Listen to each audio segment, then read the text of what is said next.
So, Alien Romulus, the first Alien film we've had in about 7 years. And Has it been 7? just a quick recap on where we are with the Alien franchise. 1979, 45 years ago, Alien released.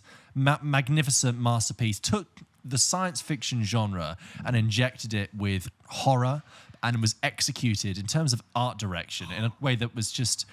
masterpiece of suspense. Absolutely special masterful. effects, set design, environments. Not really Scott's debut film, but the one that really kind of put him on the map. And, you know, you can watch that film now and you can see his background in commercial filmmaking because it is so tight and lean and well exercised that it's fantastic. The aesthetic, I think, is just as good as it gets. Incredible. It's a perfect meeting of art design, production design, direction, script. The way we're discussing incredibly very sparse movie and very the way the environment really sells that used future hyper-industrialized aesthetic that you see in science fiction forever. You can see the influence in Star Wars, obviously Blade Runner, that kind of subtly induced. Very successful film. Then 7 years later, in 1986, you get the sequel, Aliens, directed by James Cameron, which takes the core ingredients and many of the great concepts of the original and just pivots it slightly, reimagines it as a bit more of a thriller, a bit more of an action film, obviously adding multiple aliens, as you can tell, in the title. Another great success, and Alien still to this day I think is held up as a case study of one of the most successul sequels of all time. Yeah. I think about passing the baton as well for a franchise. Yeah, and also what I was thinking about Aliens recently is that it's a great. Obviously, Ripley is always used as a feminine, a heroine, a great heroine character people always talk about. But I love that in Aliens, it's like she's not listened to for half the movie. Yeah. The men just go, yeah, thanks, Ripley, we've got this. Then it all goes to shit, and Ripley has to go, right, you don't understand. Right, shut up. Yeah. We're going to blow up the planet. You do this, and you do that, okay? Yeah. God damn it, Ash. Anyway, so great success. Then again, you have a period of like 7 years, and in 1992 you get Alien 3 with Sigourney Weaver again. But there's lots of stuff you can read online about this. But Alien 3 had a very, very troubled production. Not highly regarded. I think it's a bit of a resurgence. Yeah, I watched it. Traditionally not highly regarded. Yeah, I've not seen it. There's some ingredients in it that are better than you'd expect. No way near as top as the other two, but very troubled production. David Fincher's first movie. Script rewrites, originally it was going to be about a wooden planet filled with monks. And famously, I found this out today looking at it, is that before the film was even shot, and they were racing to a release date, it was such a disaster, they released a teaser that said, on Earth, we finally learn that everyone can scream, or something like that. Right. And that's really clunky. But it's slightly better phrased than that. Yeah. But the point being, they infer that it's coming to Earth this time. Anyone who's seen Alien 3 will know they don't go to Earth. They've never come to Earth, right? And it's this famous thing of like, you tease the movie you haven't even made yet, and then it ended up being something different.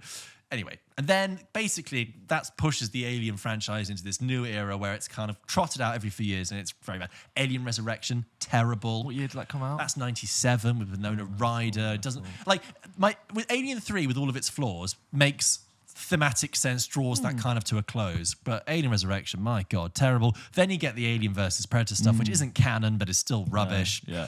And then you kind of get this sort of spin-off prequel, oogly-boogly, look at the black goo, Prometheus. I went into that thinking, this is an Alien prequel that's going to tell us how the donut-shaped ship was in the first film. Yeah. And it includes the donut ship, but it's not the same. It's not the shape from the first film. It's not even the same planet. No. It's so confusing. My thing with Prometheus was it felt like that bit in The Grinch where, he's in the... Stay with me.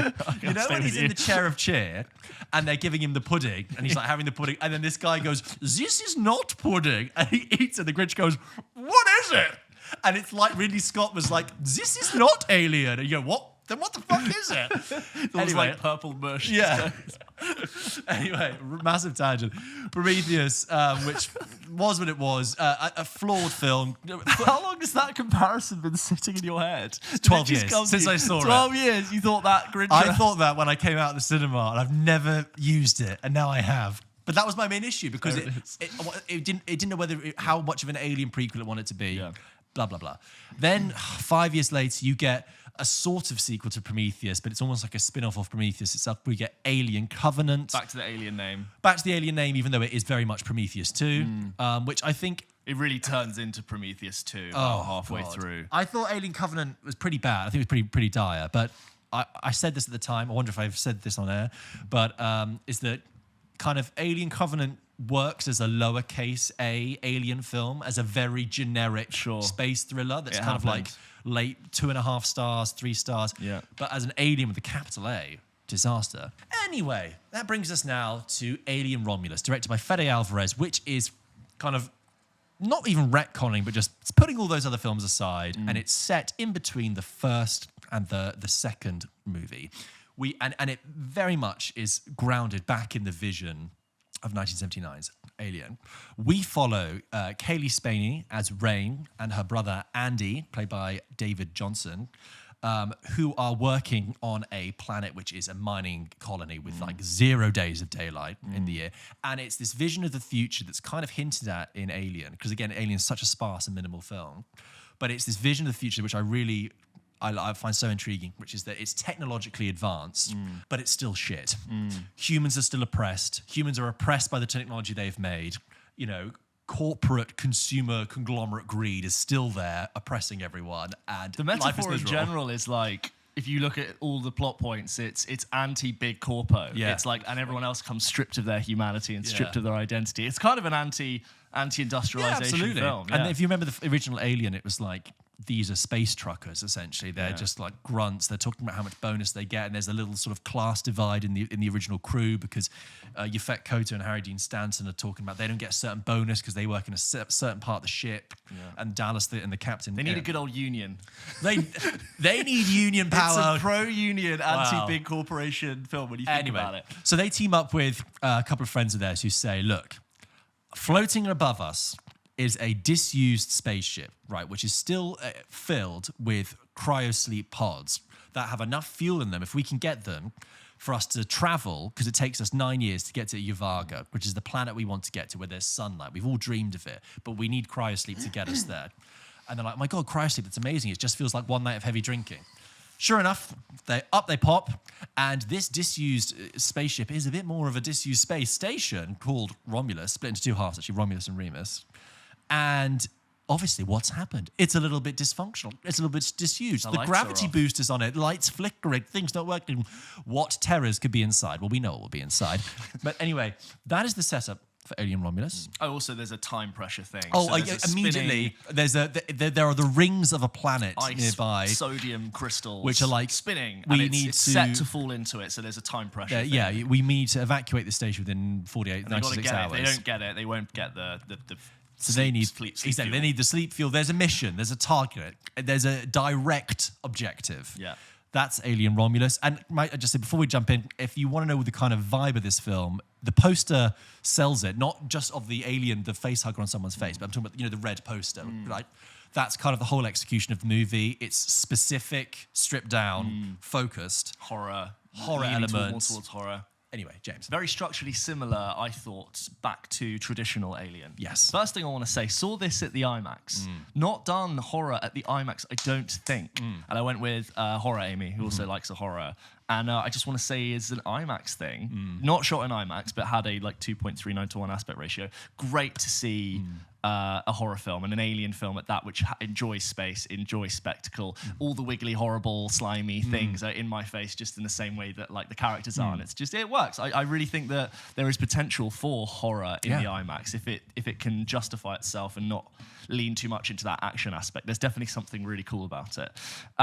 So we get this cast of much younger characters for the series, which I actually quite enjoyed. I think Kaylee Spaney continues to be very good. Very sort of taking the baton from Ripley in a bit, which I'll get onto later. And I think David Johnson, who played Andy, who you'll know from Rye Lane, which is a film I like. George really liked it. I think he's just brilliant in this. I think, to be honest with you, David Johnson is my favourite thing in the whole movie. I like a lot of other things about it, which we'll get onto, but I came out of it, I thought, that performance, David Johnson, he's doing a sort of dual, he plays a sentient, dual personality. He's a very nervous and not physically inept sentient, but nonetheless is everything he does is motivated by a prime directive, and all of that comes into play, and there's a wonderful duplicitous, what's his real intention? There's a moment, and this isn't a spoiler, it's very early on, where he sort of gets a minor upgrade, receives some new information, and his physicality completely changes with his performance. And first of all, there's this nice sort of Medusa petrified moment where, as he upgrades, he kind of holds this frozen look. Upgrades. Which is like a very sort of mythological, like, oh my God, petrified. But then in having this upgrade, like I said, his whole performance changes, his voice changes, and even when running through the ship at speed, his whole command is this really interesting balance between being quite warm and softly spoken, but sinister, threatening, but not entirely threatening. That it's perfect. I think he's just fantastic in it. And Alien is always done very well. There's always a sort of sense of artificial personified technology that also is confronted with the horror of the monster. And they're obviously not, the monster isn't pursuing them. Yeah. So there's this whole idea of like they're receiving this evil very differently, and the dynamic is different, and he just carries all of that, I think, brilliantly. Excellent.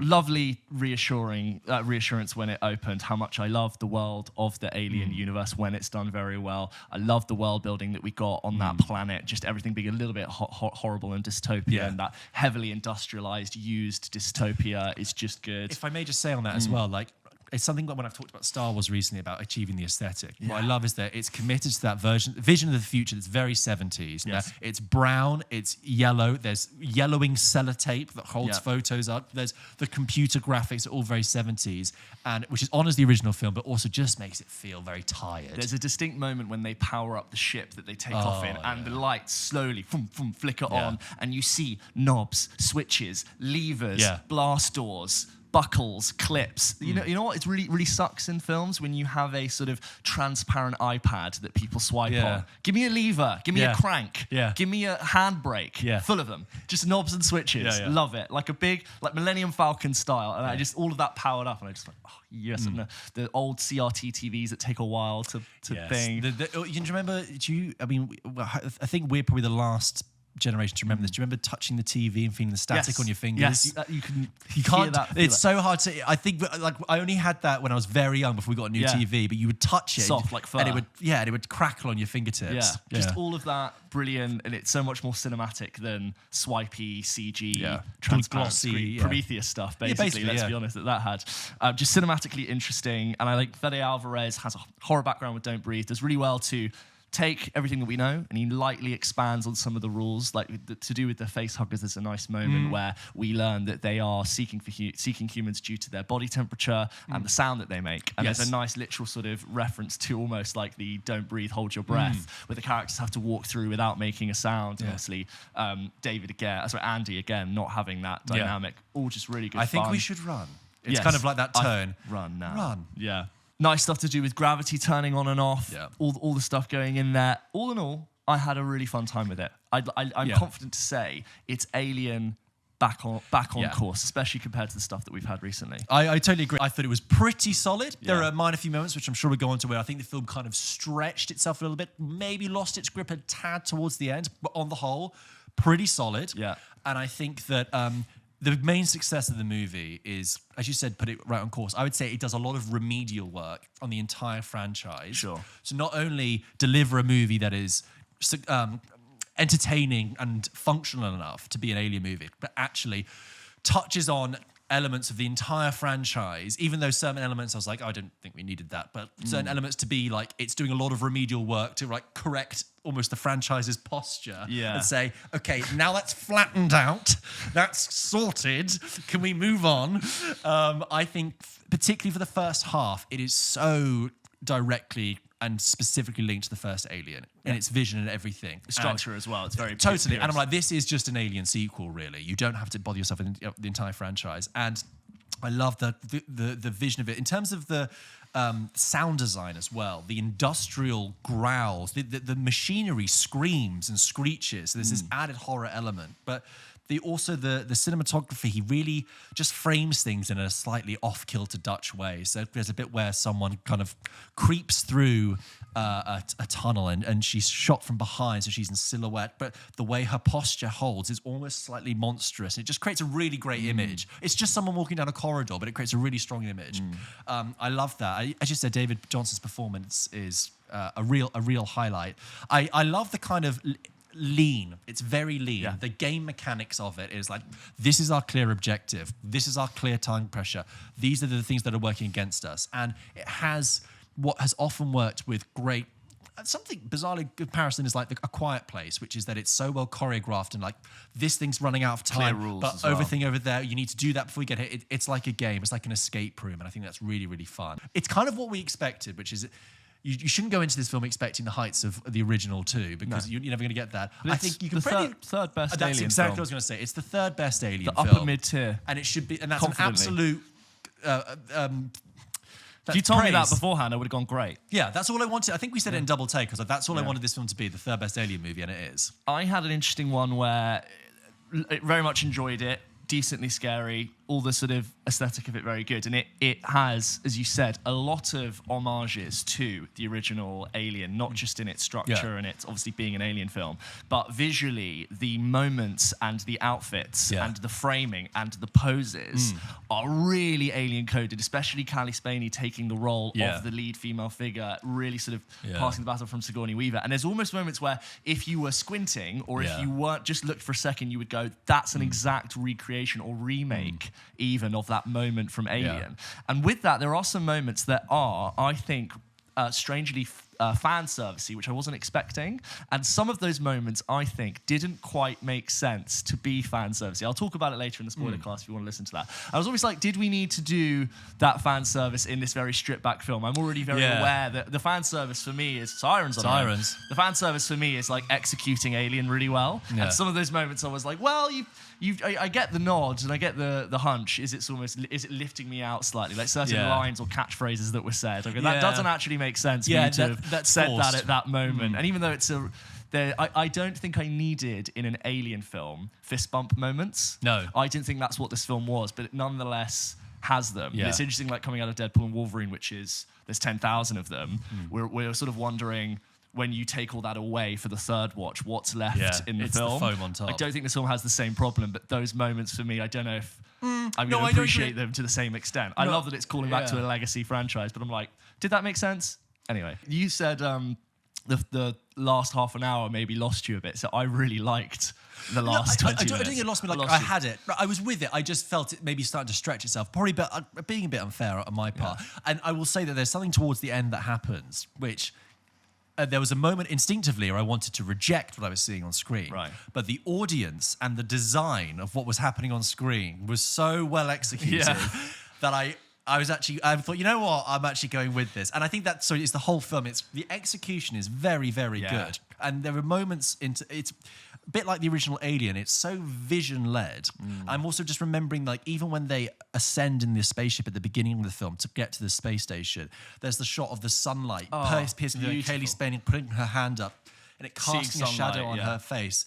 And I love that. And it's so clear that Fede Alvarez has a real love and of the original movie, but also wants to bring his own passion to it. And we should say that Ridley Scott produced this movie and was involved and gave his notes, but I think they chose the right director. This film is a bit of a 4-act film, which a lot of the time, if you listen to the show, I kind of criticise 4-act films for being pacey strange. But actually, I quite liked this extended part of it. It is every Alien film has the ending. And then the ending. Yes. You know, there's in every Alien film, if you think about it, even like Alien 3 almost. Just when you think, and then there's... And I really enjoyed this one, and it delivered. And it was actually very action heavy, but I was suitably grossed out and scared. And so I think it might be the goriest Alien film. It's a good shout. Because in the original... Prometheus is pretty gory. No, Prometheus was a 12A. Really, so this was, and there are moments of ickiness in Prometheus, but I think they kind of dampened it down and sanitized it. This is gory. Alien, the first one, is barely gory at all. It's very, very sparse and quick. Aliens has a bit of squibbiness to it, a bit more. But I think this could be. There's one moment towards the end, again, dancing on spoilers, that like reminded me a bit of the first Omen, where you go, "Whoa, crikey, okay, we're gonna do that." Blimey. Membranes and goo. But I think absolutely, on the whole, a very well executed, lean, solid, really, really solid execution. And I think that, it's the third best Alien movie. Solid. It's the best parts about it are its the pure storytelling and delivery of horror, and the sort of less interesting parts to me are when it tries to. Problem with the franchise, to be honest, when it does try to over-explain itself. And there are a couple of moments where it was a real tell, don't show from a particular person who I think was overused as a narrative tool in a film, which I don't think needed it that much. We can get onto this later in spoilers, but I almost was surprised that it was used so much and included to such an extent, given the nature of its inclusion. And a lot of it was explain. And then for those moments, my interest did just kind of plateau slightly, but it wasn't too long, but that's been my problem with other Alien films, of trying to justify and explain the whole thing when I already kind of understood the bare bones of this. Do you see my point as well, though, about it trying to like connect the dots kind of across the wide everything, just to be like, okay, we've got Alien here, but we're actually a little thing to aliens and etc. Which I don't think it should have to do. No, it shouldn't have to do, was the thing. But it's interesting that it actually played such an active role in, like I said, being remedial. Stitching some things together and making it make sense. But, so, thumbs up. Thumbs up. We really enjoyed it. And I think you guys did too. Cue some emails from our fans who, if you wanted to write in an email, I'm stalling while George gets it up, you can do, of course, by writing into hello@pulpkitchenpodcast.com to give us your thoughts, your questions, your concerns, just like Matt did. Matt writes in about Alien Romulus, says, "Hello, James and George, George and James. I hope you're both well. I did not think I'd be writing in again so soon. That changed when I saw Alien Romulus. In the words of Al Pacino in Once Upon a Time in Hollywood, what a picture. I love this film. The film is stunning. The acting was brilliant. Loved how the cast wasn't populated by big-name actors. Yes, I really enjoyed that. And the story had a really solid blend of what you expect from an Alien film and some new elements to keep the film exciting, and scary. The final act was just incredible, and in regards to the threat the characters had to face in the final 10 to 15 minutes, that was crazy. And I couldn't quite believe they went to that. I was able to take my mom, dad, and girlfriend to the pictures to see it. It was my dad's birthday, and Alien might very well be his favourite film ever. I treated them all to my local cinema Dolby screening. Nice. It was perfect. The picture was so crisp. The sound was incredible. One of the best cinema experiences we've all had. That's fantastic. Nice. I love that. So good, Matt. Even though my mum walked out of the film as soon as the gore begins, she went to do some shopping instead. So sadly, this wasn't for her. Okay, well, fair enough. The worst part of this experience was during a relatively silent part of the film, as spoilers. Someone decided to say "boom" before a certain thing happened. Such annoying behaviour. I've been looking for a word to describe this gent. So far, the frontrunner is dickhead. Hope you both enjoyed the film. Really looking forward to hearing your thoughts. Sending my best as always, and keep up the great work. Josh also writes in saying Alien Romulus! Dear James and George, Josh here, fairly new listener and big fan of the Patreon content. Well, thank you. Alien Romulus was easily my most anticipated film for the rest of 2024, so it would have been all too easy for the film to be a big disappointment. But what I saw gave me more than I could ever have asked for. I felt that Fede Alvarez did a killer job of returning to the franchise's roots, whilst also putting a spin on it as the plot developed. The use of lighting was immaculate and the visual effects were breathtaking. Callie Spaney is an absolute powerhouse and is quickly becoming one of my favourite working actresses. David Johnson is also really strong too. Terrific. Overall, I was more than impressed as Romulus quickly became one of my favourite films of the year so far. I'm loving all of the content and look forward to hearing your takes on the film. Josh. Thank you so much. And look, we will be releasing a spoiler discussion on this film later this week because there are lots of things to talk about in spoiler detail, so do look out for that. And listen in, but I knew, so like for the last moments, which are gross and just sticky and horrible and gooey. Horror Amy loves anything sadistic, gory, bloody, gooey, and I knew that like she was having fun in the last 20 minutes because I was watching it just like this, squid, like, oh my god, and I look at her and she's like this, just, IMAX horrors facing her, and I knew she was having a good time. But fantastic. Yeah, Alien Romulus, please send in your thoughts if you have any more. hello@pulpkitchenpodcast.com or support us on the VIP tier on Patreon. You'll have exclusive access to have your email read out on the show. Moving on. Let's do it.